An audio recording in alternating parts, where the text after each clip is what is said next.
Hello dear students, तो आइए आज के इस वीडियो में हम जानेंगे क्लास 11 के कुछ इंपॉर्टेंट टॉपिक्स के बारे में। तो देखिए, सबसे पहले हमारा एक चैप्टर है यूनिट्स एंड मेजरमेंट। अब ये जो चैप्टर है हमारा, इसके अंदर भाई डायमेंशन, एक नंबर में डायमेंशनल फॉर्मूला पूछा जा सकता है। फॉर एग्जांपल वर्क का डायमेंशनल फॉर्मूला बताइए क्या होता है, मोमेंटम का डायमेंशनल फॉर्मूला क्या होता है, और साथ में ही डायमेंशंस की एप्लीकेशंस भी पूछी जा सकती हैं। वो एप्लीकेशन कौन कौन सी हो सकती हैं, जैसे कि यहाँ पर ये दिया गया है, conversion of the system of units, check the correctness of the relation and derive the relation between the quantities. ये आप एक बार अपनी जो भी बुक है या नोट्स हैं आपके, उसमें आप चेक कर लीजिएगा, और मैंने वीडियो में भी यहाँ पर अपनी प्लेलिस्ट में डाले हुए हैं। और एक एरर से क्वेश्चन बनता है भाई, यहाँ पर इंपॉर्टेंट है टॉपिक, ठीक है। और हो सकता है कि आपके टीचर सिग्निफिकेंट फिगर के बारे में भी कुछ ना कुछ क्वेश्चन पूछ ले। ये भी एक इंपॉर्टेंट टॉपिक है इस चैप्टर से। तो इस चैप्टर में कोई ज़्यादा इंपॉर्टेंट नहीं है, ज़्यादा मार्क्स का लेसन है नहीं है। तो हमारा जो नेक्स्ट लेसन आता है वो है मोशन इन स्ट्रेट लाइन। अब ये जो मोशन इन स्ट्रेट लाइन है, यहाँ पर हमें इक्वेशंस ऑफ मोशन से रिलेटेड क्वेश्चन पूछे जा सकते हैं। मतलब इसका डेरिवेशन आ सकता है बाय द ग्राफिकल मेथड या फिर बाय द कैलकुलस मेथड, किसी भी मेथड से आ सकता है।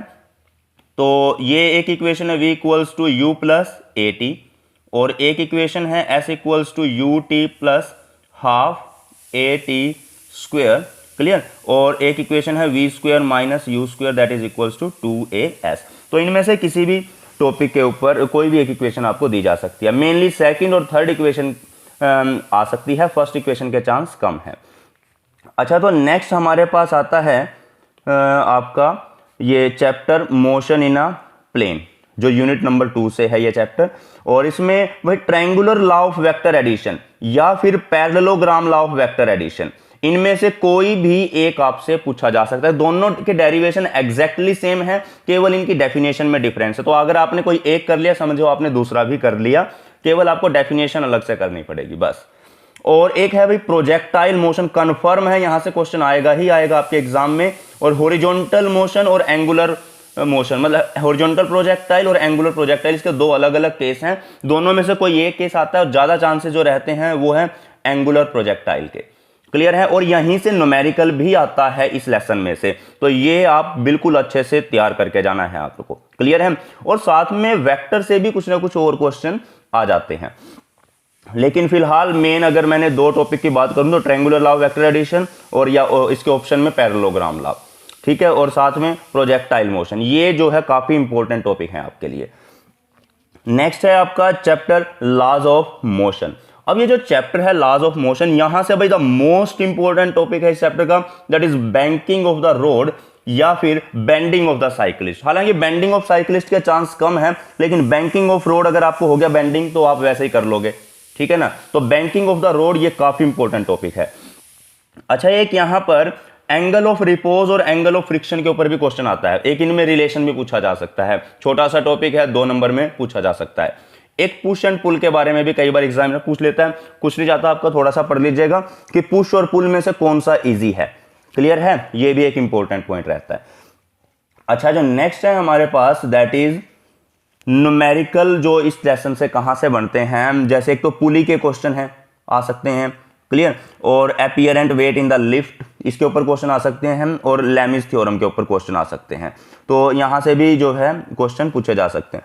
और ये जो टॉपिक था बैंकिंग ऑफ रोड, यहां से भी न्यूमेरिकल एग्जामिनर जो है न्यूमेरिकल दे सकता है आपको।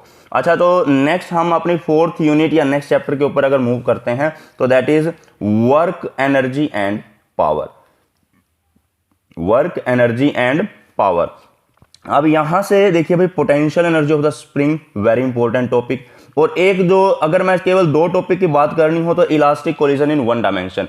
जो आपके ये दोनों टॉपिक हैं, दोनों ही टॉपिक काफी ज्यादा इंपॉर्टेंट हैं, क्लियर है। Potential energy of the spring और इलास्टिक कोलिजन इन 1 डायमेंशन, ये दोनों टॉपिक आपके लिए काफी ज्यादा इंपॉर्टेंट रहेंगे। और इनके अलावा आप कर सकते हैं ये कंजर्वेटिव फोर्सेस कि कंजर्वेटिव फोर्स क्या होते हैं, and show that gravitational force is a conservative force, clear. ये क्वेश्चन भी काफी अच्छा बनता है। और कंजर्वेशन ऑफ मैकेनिकल एनर्जी भी आप एक बार देख लीजिएगा। लेकिन जो मोस्ट इंपॉर्टेंट 2 टॉपिक मैंने बताए, potential energy of the spring, elastic collision in 1 dimension, यहां से क्वेश्चन, एक क्वेश्चन कंफर्म है, आएगा ही आएगा। चलिए, तो अब नेक्स्ट है हमारा रोटेशनल मोशन। भाई ये चैप्टर में ना बहुत ही टफ चैप्टर लगता है बच्चों को, और इस चैप्टर में से आप centre of mass of two particle system, एक ये टॉपिक होता है आपका, ठीक है। एक theorem of parallel and perpendicular axis. आप एक बार कंफर्म कर लीजिएगा कि कहीं कोई टॉपिक आपके सिलेबस में से कट तो नहीं है, क्योंकि हर साल कुछ टॉपिक ऐड कर दिए जाते हैं और कुछ टॉपिक कट कर दिए जाते हैं। जैसे अगर मैं इस साल की बात करूं, theorem of parallel and perpendicular axis cut है 2021 और 22 के बैच के लिए, चलो 22 और 23 बैच के लिए ये कट था टॉपिक, तो लेकिन वैसे इंपॉर्टेंट टॉपिक है theorem of parallel and perpendicular axis. और रेडियस ऑफ गायरेशन 2 नंबर का क्वेश्चन यहां से आ जाता है, क्लियर। और कुछ रिलेशंस हैं इस चैप्टर में इंपॉर्टेंट, इन 3 में से कोई ना कोई एक रिलेशन के चांस हो जाते हैं कि एग्जामिनर दे सकता है। जैसे कि ये टॉर्क और एंगुलर मोमेंटम में रिलेशन है, टॉर्क का मोमेंट ऑफ इनर्शिया से रिलेशन है, एंगुलर मोमेंटम का मोमेंट ऑफ इनर्शिया से रिलेशन है। तो यहां से भी जो है एग्जामिनर क्वेश्चन पूछ लेता है। अच्छा, एक क्वेश्चन यहां से एग्जामिनर और पूछ सकता है, वो क्वेश्चन है आपका conservation of angular momentum, that is the conservation of angular momentum और इसकी कुछ एप्लीकेशन। ये भी क्वेश्चन जो है ठीक ठाक बनता है। तो ये चैप्टर भाई आप अच्छे से ठीक है कर लीजिएगा। इसमें कोई ज़्यादा टॉपिक है नहीं है अगर देखा जाए ये, लेकिन बच्चे इस चैप्टर से काफ़ी डरते भी हैं, तो थोड़ा सा और एक मोमेंट ऑफ इनर्शिया के बारे में थोड़ा सा आप पढ़ लेना, ठीक है। अलग अलग बॉडीज़ का मोमेंट ऑफ इनर्शिया का फॉर्मूला देख लेना आप, उससे न्यूमेरिकल हो सकता है। अच्छा, नेक्स्ट अगर हम देखें चैप्टर आता है हमारा ग्रेविटेशन। ग्रेविटेशन में भाई बड़े लिमिटेड से टॉपिक है और यहाँ से कुछ ना कुछ आ सकता है। एक टॉपिक यहाँ से चांस है variation of acceleration due to gravity with the depth, और एक टॉपिक है विद द हाइट। इन दोनों में से किसी एक टॉपिक के चांस हो जाते हैं पेपर में आने के। और एक ये very very important topic that is escape velocity, clear. तो 3 टॉपिक ये बताए मैंने, और एक और टॉपिक अगर फोर्थ करना चाहो तो that is gravitational potential energy, clear. तो ये टॉपिक आप अच्छे से कर सकते हो। तो नेक्स्ट चैप्टर आता है properties of solid, mechanical properties of solids. ये गलती से लिखा गया, ठीक है, मैकेनिकल प्रॉपर्टीज ऑफ सॉलिड्स। इसमें मॉडुलस ऑफ इलास्टिसिटी छोटे छोटे हैं कुछ, Young's modulus of elasticity, bulk modulus, ठीक है, इनके बारे में थोड़ा सा आप पढ़ लीजिएगा। कोई न्यूमेरिकल आ सकता है, एक डेफिनेशन आ सकती है, एक पॉइजन्स रेशो की डेफिनेशन या न्यूमेरिकल इसके ऊपर बन जाता है, एक स्ट्रेस स्ट्रेन कर्व, ये अच्छे से कर लेना आप, स्ट्रेस स्ट्रेन कर्व, ठीक है। 2 से 3 नंबर में आपको इसकी एक्सप्लेनेशन पूछी जा सकती है। अच्छा, जो नेक्स्ट है हमारे पास that is mechanical properties of the fluids. ये मैकेनिकल प्रॉपर्टीज में ना भाई, जो अगर मैं द मोस्ट इंपोर्टेंट टॉपिक की बात करूं दैट इज बर्नौली थ्योरम, इसकी एप्लीकेशन और इसकी लिमिटेशन, ये कंफर्म मान के चलिए कि आपके एग्जाम में इससे क्वेश्चन आएगा ही आएगा, क्लियर। और फिर स्टोक्स लॉ और टर्मिनल वेलोसिटी भी वेरी इंपॉर्टेंट ये भी। और एक excess of pressure in a liquid drop के अंदर एक्सेस ऑफ प्रेशर, ये टॉपिक। अच्छा, एक असेंट फॉर्मूला आता है, या इसका दूसरा इस नाम से भी आता है, ये rise of the liquid in a capillary tube, उसकी हाइट आपको फाइंड आउट करनी है। तो ये 4 टॉपिक मोस्ट इंपॉर्टेंट है मेरे हिसाब से इस यूनिट से, और इन सब में ज्यादा इंपॉर्टेंट है बर्नौली थ्योरम, और सेकंड नंबर पे इंपॉर्टेंट है Stokes law and terminal velocity, इनका डेरिवेशन वगैरह। और थर्ड नंबर पे इंपॉर्टेंस रहेगी excess of pressure in the liquid drop. Fourth number पे असेंट फॉर्मूला, और थोड़ा बहुत विस्कोसिटी के ऊपर क्वेश्चन बन सकता है यहां से, क्लियर। तो चलिए अब नेक्स्ट चैप्टर पे मूव करते हैं, that is thermal properties of the matter. भाई यहां से ना न्यूटन्स लॉ ऑफ कूलिंग अच्छे से कर जाना, ठीक है। एक बार कंफर्म भी कर लीजिएगा कि कोई टॉपिक आपके सिलेबस से कट तो नहीं है, क्योंकि ये 11th क्लास है और जो स्कूल टीचर हैं वो अपने हिसाब से कुछ टॉपिक्स को ऐड या डिलीट भी कर लेते हैं कई बार। तो और एक relation between coefficients of the thermal expansion, इनके बीच में एक रिलेशन भी आता है। मतलब ये है ना, एक टॉपिक आपको ध्यान हो, अल्फा बीटा और गामा, इनके बीच का रिलेशन है ये, ठीक है, that is called relation between coefficients of thermal expansion. या ये क्वेश्चन बन सकता है, ठीक है। अभी इस चैप्टर में से मैं ज़्यादा कुछ नहीं बता सकता आपको, केवल इतना आप अच्छे से कर लीजिएगा। और नेक्स्ट आता है थर्मोडायनेमिक्स। भाई कोई ज़्यादा बड़ा ऐसा चैप्टर है नहीं है इतना, लेकिन कुछ लोग वैसे डरते हैं बिना बात के इससे। Work done in isothermal process, work done in adiabatic process, भाई 2 में से एक के चांस हो जाते हैं थोड़े से, और या फिर ये नहीं आएंगे तो एक ये आ सकता है, relation between CP and CV, clear. तो ये 3 टॉपिक तो मैं कहूँगा इस चैप्टर की जान है, ठीक है। इनमें से कुछ ना कुछ एग्जामिनर दे ही देता है। अच्छा, और एक और Carnot cycle and heat engine, ये कर लीजिएगा। लेकिन जैसे इस सेशन में की मैं बात करूं करंट सेशन की, तो उसमें से ये टॉपिक कट है, ठीक है। तो इतना लेकिन मतलब आप एक बार कंफर्म कर लीजिएगा कि कोई टॉपिक आपके टीचर ने करवाया तो नहीं है, कोई डिलीट तो नहीं करवा रखा। एक थर्मोडायनेमिक्स का फर्स्ट लॉ और सेकंड लॉ और उसकी उनकी लिमिटेशंस, ये एक बार और देख लीजिएगा आप। क्लियर है? इसमें से मतलब 1 या 2 नंबर में क्वेश्चन एग्जामिनर पूछ ही लेता है लॉ ऑफ थर्मोडायनेमिक्स से। और ऊपर के वो 3 टॉपिक मैंने आपको बता ही दिए हैं, आइसोथर्मल, एडियाबैटिक और सीपी के बीच में रिलेशन। न्यूमेरिकल अगर आएगा तो इन ऊपर वाले 2 टॉपिक में से भी ये भी आ सकता है, जो वर्क डन वाला फॉर्मूला है, यहाँ से न्यूमेरिकल भी बन सकता है। अच्छा, नेक्स्ट आती है आपकी kinetic theory of the gas. अब ये यूनिट नंबर 9 है, चैप्टर का मुझे पता नहीं कौन से नंबर का चैप्टर है ये। तो इसमें pressure exerted by the gas, ये अच्छे से कर लीजिएगा। डिग्री ऑफ फ्रीडम आपको निकालनी आनी चाहिए, डेफिनेशन पता होनी चाहिए इसकी। और इसी से रिलेटेड क्वेश्चन है specific heat of mono atomic, di atomic and try atomic gas, ये आपको अच्छे से पता होना चाहिए इसके बारे में। क्लियर है? अच्छा, और जो नेक्स्ट आता है आपके पास that is law of equipartition, ये 1-2 नंबर में ऐसा कुछ पूछ लिया जाता है। और एक मीन फ्री पाथ, भाई ये भी एक इंपॉर्टेंट टॉपिक ही बनता है। एक mean free path, pressure exerted, और इन 2 में से ये वैसे सारे ये इंपॉर्टेंट ही हैं यहाँ पर जो भी मैंने आपको बताए हैं। अच्छा, जो नेक्स्ट चैप्टर आता है आपका, वो चैप्टर है भाई ओसिलेशंस। यूनिट नंबर 10 में ओसिलेशन एंड वेव्स है। तो ओसिलेशन चैप्टर के अंदर आपका oscillation of the spring, oscillation of simple pendulum, मतलब ये सिंपल हार्मोनिक मोशन के एग्जांपल्स हैं जो, ठीक है। तो वो इंपॉर्टेंट रहते हैं, उनका टाइम पीरियड निकालना आ सकता है और पूछ सकते हैं कि आप प्रूव कीजिए कि ये मोशन सिंपल हार्मोनिक मोशन है। तो ये ओसिलेशंस आपके लिए इंपॉर्टेंट रह जाते हैं। और एक energy of the simple harmonic motion. तो यहाँ से तो मैं 2-3 टॉपिक ही बताऊंगा, द मोस्ट इंपॉर्टेंट जो हो सकते हैं। और जो नेक्स्ट आता है आपका दैट इज वेव्स। भाई यहाँ से ना, अब देखिए कई टॉपिक है जो काफी इंपॉर्टेंट है, जैसे स्पीड ऑफ द साउंड, ठीक है, या transverse wave, sorry transverse wave नहीं, लॉन्गिट्यूडनल वेव।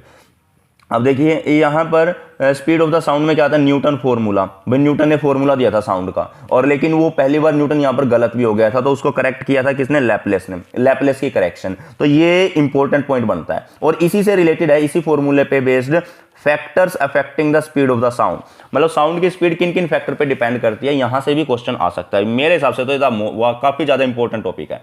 अगर यहां से नहीं आता तो ये स्टैंडिंग वेव से क्वेश्चन आता है, फिर standing wave in a string दे देगा एग्जामिनर, या फिर standing wave in the open end pipe जिसका एक एंड, दोनों एंड ओपन है।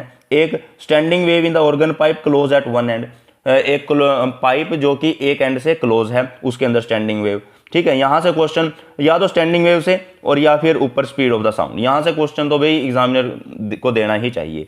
और लास्ट में बचता है बीट्स। क्लियर? और एक इस चैप्टर का सबसे इंपॉर्टेंट जबरदस्त topic that is Doppler effect. हालांकि इस साल का अगर मैं देखा जाए आपका 2022-23 का, तो ये जो टॉपिक है ये भी कट है सिलेबस से। लेकिन अगर ये टॉपिक कट ना हो किसी का, तो उसके लिए ये द मोस्ट इंपॉर्टेंट टॉपिक बनता है इस चैप्टर का, डॉपलर इफेक्ट। तो भाई ये थे आपके important topics from the unit, from the class 11, all complete chapter syllabus से, ठीक है। और अगर इनमें से कोई मेरे से बोले कि आपको पूरे सबसे ज्यादा इंपॉर्टेंट टॉपिक्स कौन से बताओगे, तो देखिए वे इसमें तो वेव में से तो मैं कुछ नहीं बता सकता, सारे के सारे टॉपिक ही जो हैं, जो मैंने बताए, इंपॉर्टेंट हैं। Clear?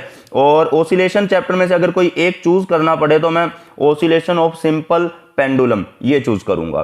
Clear? Kinetic theory of gas में से अगर कोई टॉपिक चूज करना पड़े, एक मैं चूज करूंगा मीन फ्री पाथ, और बाकी सारे इक्वल इंपॉर्टेंस के हैं। अच्छा, थर्मोडायनेमिक्स में मैं इन 3 टॉपिक्स को चूज करूंगा, ये है जो work done in isothermal, work done in adiabatic process, और relation between CP and CV. Clear? अच्छा, अब अगर यहां से कुछ चूज करना पड़े तो भाई मैंने पहले यहां पर 2 टॉपिक दे रखे हैं केवल, न्यूटन्स लॉ ऑफ कूलिंग और ये अल्फा बीटा गामा वाला, ये तो मैंने पहले कम टॉपिक दिया। अच्छा, यहाँ से टॉपिक हो सकता है अगर मैं अपनी तरफ से टॉपिक एक प्रेफर करूं, that is Bernoulli's theorem. Clear? और ग्रेविटेशन चैप्टर में से एस्केप वेलोसिटी और variation of acceleration due to gravity with depth and height. अच्छा, अब यहां से आप कर लीजिएगा, देख लेना रोटेशनल मोशन से वर्क एनर्जी। भाई यहां से अगर मुझे एक टॉपिक देना हो that is elastic collision in one dimension, ये टॉपिक तो मैं कंफर्म एग्जाम में देना ही वाला हूं। क्लियर। और अगर यहाँ से लॉज ऑफ मोशन चैप्टर की बात की जाए तो that is the banking of the road. भाई ये क्वेश्चन अपना तो फेवरेट क्वेश्चन बनता है, ठीक है यहाँ से। और साथ में एक दो नंबर में पुश एंड पुल से रिलेटेड क्वेश्चन या इससे रिलेटेड। लेकिन अगर मेन बड़े टॉपिक की बात की जाए that is the banking of the road, काफी इंपॉर्टेंट टॉपिक है। अच्छा, अब मोशन इन अ प्लेन, यहाँ से हम बात करते हैं projectile motion, horizontal and angular, और मोस्ट चांस रहते हैं एंगुलर प्रोजेक्टाइल के। हालांकि हॉरिजॉन्टल भी आ सकता है, लेकिन ये तो द मोस्ट इंपॉर्टेंट टॉपिक है ही है, ठीक है। और प्लस में ये हो भी सकता है, इसके साथ भी आ सकता है, या इसके अगर ये ना हो तो ये दोनों में से कोई एक हो सकता है, या दोनों भी हो सकते हैं भाई, वेरी वेरी इंपॉर्टेंट, ठीक। बाकी यहाँ से मैं कुछ नहीं बता सकता, अपना देख लेना आप जो भी होगा आपका। और यहाँ से मैंने आपको बता ही दिया है भाई, है ही चैप्टर छोटा सा बेचारा, डायमेंशनल फार्मूला एक तो आ ही जाएगा, ठीक है। तो चलिए फिर मिलते हैं नेक्स्ट वीडियो में, तब तक के लिए bye bye, thank you and have a nice day.